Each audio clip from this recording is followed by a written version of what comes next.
मैं दिनेश पाल। राजद समाचार का 14वां अंक आ चुका है, जो कि राष्ट्रीय जनता दल की मासिक पत्रिका है। इस अंक में बिहार विधानसभा अध्यक्ष माननीय अवध बिहारी चौधरी जी के बारे में संक्षेप में फर्श से अर्श तक का सफ़र शीर्षक से मैंने लिखा है, जिसे आपके समक्ष वीडियो के रूप में, दृश्य श्रव्य सामग्री के रूप में प्रस्तुत कर रहा हूँ। भारत शासन अधिनियम 1919 के तहत वर्ष 1920 ईस्वी में बिहार और उड़ीसा, तब उड़ीसा था, को पूर्ण राज्य का दर्जा प्राप्त हुआ। पूर्ण राज्य का दर्जा मिलने के बाद नवनिर्मित बिहार विधानसभा में 7 फरवरी 1921 को पहली बैठक हुई।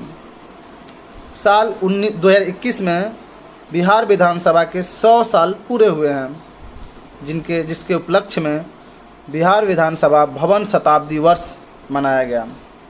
समारोह की शुरुआत 21 अक्टूबर 2021 को महामहिम राष्ट्रपति रामनाथ कोविंद ने तथा समापन 12 जुलाई 2022 को माननीय प्रधानमंत्री नरेंद्र मोदी ने किया। शतक पूरा कर चुके विधानसभा भवन में अध्यक्ष के आसन पर एक से एक दिग्गज नेता आसीन हुए और लोकतंत्र की खूबसूरती में 4 चांद लगाए। इसी कड़ी में 26 अगस्त 2022 को 17वें अध्यक्ष के रूप में राजद के वरिष्ठ विधायक अवध बिहारी चौधरी ने पदभार ग्रहण किया, जो कि अपने सरल व सहिष्णु स्वभाव के से लगभग सबके प्रिय हैं। विदित हो कि सन 1967 में धनिक लाल मंडल जैसा बड़ा दिग्गज नेता भी इस आसन पर बैठकर इसे ऊंचाई प्रदान कर चुके हैं। सारण प्रमंडल के सिवान जिला में मुख्यालय से कुछ दूरी पर जियाओं नामक गांव में साधारण कृषक मोतीलाल चौधरी तथा गृहिणी भागमानो देवी के आंगन में 17 अगस्त 1950 ईस्वी को एक बच्चे का जन्म हुआ, जो आज अपने संघर्षों की बदौलत पूरे प्रदेश में प्रसिद्ध है। इन्होंने स्कूली शिक्षा पास के सरकारी विद्यालय से किया, लेकिन आगे की पढ़ाई के लिए सिवान के डीएवी कॉलेज में दाखिला लिया, जहां से विज्ञान विषय में स्नातक की उपाधि प्राप्त की। मालूम हो कि अवध बिहारी चौधरी छात्र जीवन से ही राजनीति शुरू कर चुके थे। इनके सहपाठी रहे गंगा सागर यादव बताते हैं कि अवध बिहारी चौधरी डीएवी सिवान में मेरे क्लासमेट रहे हैं। पढ़ने में औसत विद्यार्थी थे, लेकिन नेतृत्व क्षमता जबरदस्त थी। छात्र संघ चुनाव में सचिव के पद पर विजयी हुए थे। यहीं से राजनीति और समाज सेवा का चस्का लगा। फिर क्या था, आगे की पढ़ाई छोड़ गांव की राजनीति और समाज सेवा में कूद पड़े।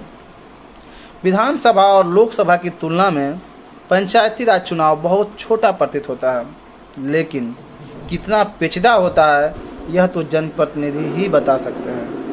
कई बार एमपी एमएलए प्रत्याशी पार्टी की लहर में भी अपना परचम लहरा लेते हैं, लेकिन पंचायती राज चुनाव में कोई लहर काम नहीं आती। यहाँ तो द्वार द्वार तक डग बढ़ाना पड़ता है। सन 1977 में पंचायती राज चुनाव के मैदान में अवध बिहारी चौधरी उतरे और खुद को अपने लोगों के बीच विश्वसनीय साबित करते हुए जीत हासिल कर जियाओं पंचायत का मुखिया बने। राजनीतिक इच्छा शक्ति रखने वाला महत्वाकांक्षी व्यक्ति भला पंचायत तक ही खुद को कैसे रोक लेता है। आपातकाल के बाद देश एक अलग प्रकार की राजनीतिक दौर से गुजर रहा था। हर तरफ राजनीतिक बदलाव की अनुगूंज सुनाई पड़ रही थी। उसी बदलाव को बलवती करने सिवान सदर से निर्दलीय प्रत्याशी के रूप में अवध बिहारी चौधरी भी मैदान में आ गए। हालांकि जनता द्वारा उन्हें पर्याप्त समर्थन नहीं प्राप्त हुआ। बिहार विधानसभा चुनाव 1980 में कांग्रेस यू ने उन पर विश्वास जताया और सिवान सदर से अपना प्रत्याशी बनाया। लेकिन चुनाव परिणाम वरिष्ठ भाजपा नेता जनार्दन तिवारी के पक्ष में रहा। बिहार विधानसभा चुनाव 1985 में चंद्रशेखर जी ने अवध बिहारी चौधरी को अपनी पार्टी का प्रत्याशी बनाया। तब तक चौधरी जी ने अपने विधानसभा क्षेत्र में आम जनता के दुख सुख में शामिल होकर अपनी लोकप्रियता बढ़ा ली थी। इस बार वहां की जनता भी मन बना चुकी थी कि इस युवा नेता को सदन में भेजना है और अंततः यही हुआ। सिवान सदर से जीत का ताज पहने माननीय विधायक के रूप में अवध बिहारी चौधरी ने बिहार विधानसभा की चौखट को लांघकर सदन के सदस्य के रूप में शपथ लिया। 1985 में जीतने के बाद अपनी जीत को जारी रखा। साल 1990 में पुनः सिवान सदर से जनता दल के चुनाव चिन्ह पर विजयी होकर सदन में पहुंचे और इस बार इनकी पार्टी बहुमत के बल पर सरकार बनाने जा रही थी। बिहार में पहली बार 10 मार्च 1990 को कोई मुख्यमंत्री राजभवन की बजाय आम जनता के बीच गांधी मैदान में शपथ ले रहा था, जिसने बिहार में सामाजिक न्याय का नया पाठ्यक्रम लागू करके गरीब गुरबों के स्वर व स्वाभिमान देने का काम किया। माटी के लाल लालू ने गुदरी के लाल अवध बिहारी के संघर्षों तथा राजनीतिक कर्मठता को पहचाना और बिहार राज्य वित्त निगम का अध्यक्ष बनाया, जो कि कैबिनेट मंत्री के समतुल्य था। सन 1995 के विधानसभा चुनाव में पुनः जनता जनार्दन द्वारा इन पर भरोसा जताया गया। इस बार लालू जी ने लोक स्वास्थ्य अभियंत्रण मंत्रालय सौंपा और अपने मंत्रिमंडल में शामिल कर लिया। जब 5 जुलाई 1997 को लालू जी ने जनता दल से अलग होकर राष्ट्रीय जनता दल का गठन किया, तब जनता दल के 164 विधायकों में से 136 विधायक राष्ट्रीय जनता दल के साथ खड़े हुए, जिसमें अवध बिहारी चौधरी भी थे। सब ने राबड़ी देवी को अपना नेता माना। राबड़ी देवी के मंत्रिमंडल में भी चौधरी साहब को शामिल होने का संयोग बना। राबड़ी देवी के मुख्यमंत्री बनते ही मनुवादी मीडिया हो हल्ला करने लगा और एक कहानी का स्क्रिप्ट तैयार किया जाने लगा।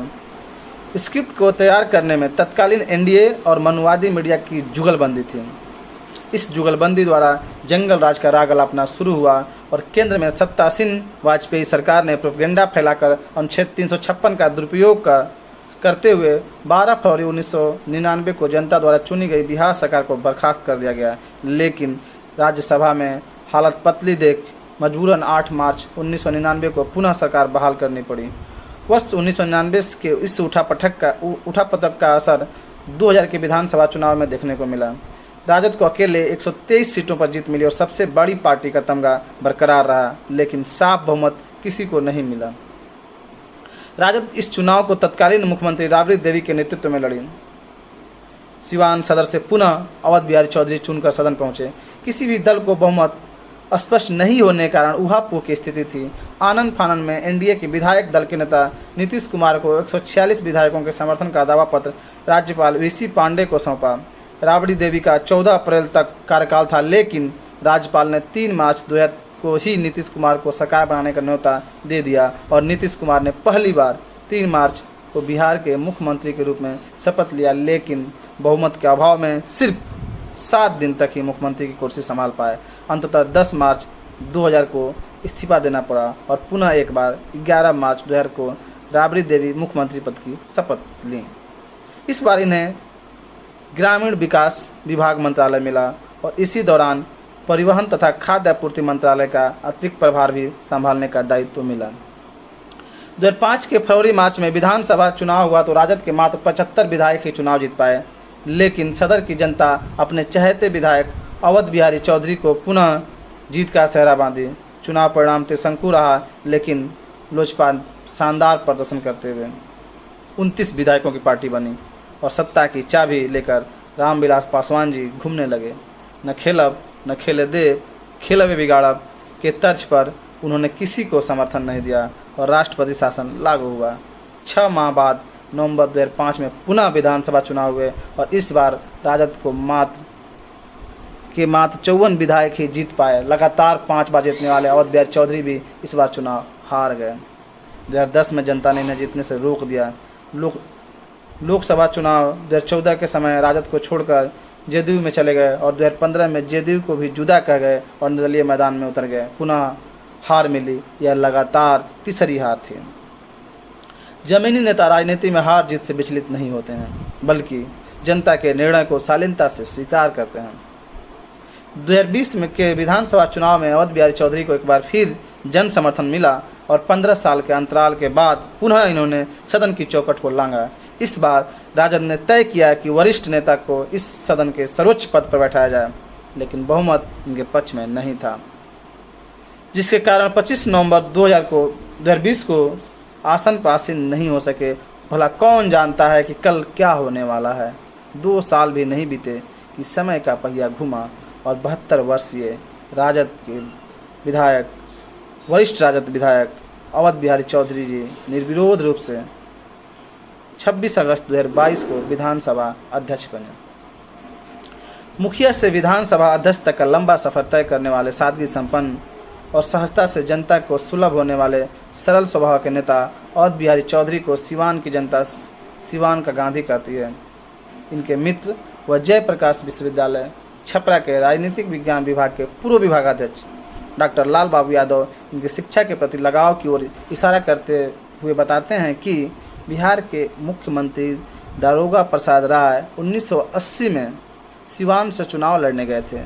तभी अवध बिहारी चौधरी उनके संपर्क में आए और दारोगा बाबू के व्यक्तित्व से चौधरी जी इतना प्रभावित हुए कि उसी समय तय कर लिया कि इनके नाम पर भविष्य में विद्यालय खोलूंगा।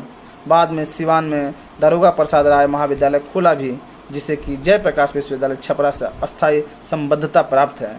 उन्होंने आगे इनकी सांस्कृतिक चेतना तथा खेलकूद की ओर संकेत करते हुए बताया कि अवध बिहारी चौधरी महापुरुषों की जयंतियां बड़े धूमधाम से मनाते रहे हैं। गांधी जी की 125वीं जयंती के अवसर पर भव्य आयोजन किया गया था, जिसमें कई प्रतिष्ठित वक्ता पधारे थे। इतना ही नहीं, उन्हें खेल कूद से भी बहुत लगाव है। उन्होंने फुटबॉल का राष्ट्रीय स्तर का मैच आयोजित कराया है। इनकी सबसे बड़ी विशेषता यह है कि लगभग 45 साल की राजनीति करने के बाद भी इन पर किसी प्रकार का दाग नहीं है। इतनी लंबी राजनीति करना और बेदाग रहना किसी भी नेता के लिए बड़ी उपलब्धि मानी जाती है।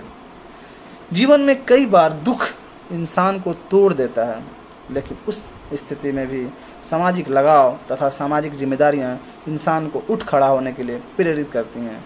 कुछ ऐसा ही इनके साथ भी हुआ। इकलौते बेटे का अल्पायु में साथ छोड़ जाना किसी भी माता पिता के लिए कितना पीड़ादायक होता है, यह बताने की जरूरत नहीं है। बाद में पत्नी भी अलविदा कह गई। ऐसी स्थिति में कई बार इंसान समाज को ही परिवार समझकर जीने लगता है और कोशिश करता है कि समाज को अधिक से अधिक बेहतर कुछ दूं। बिहार विधानसभा अध्यक्ष अवध बिहारी चौधरी जी भी इसी योगदान में, इसी पहल में प्रयास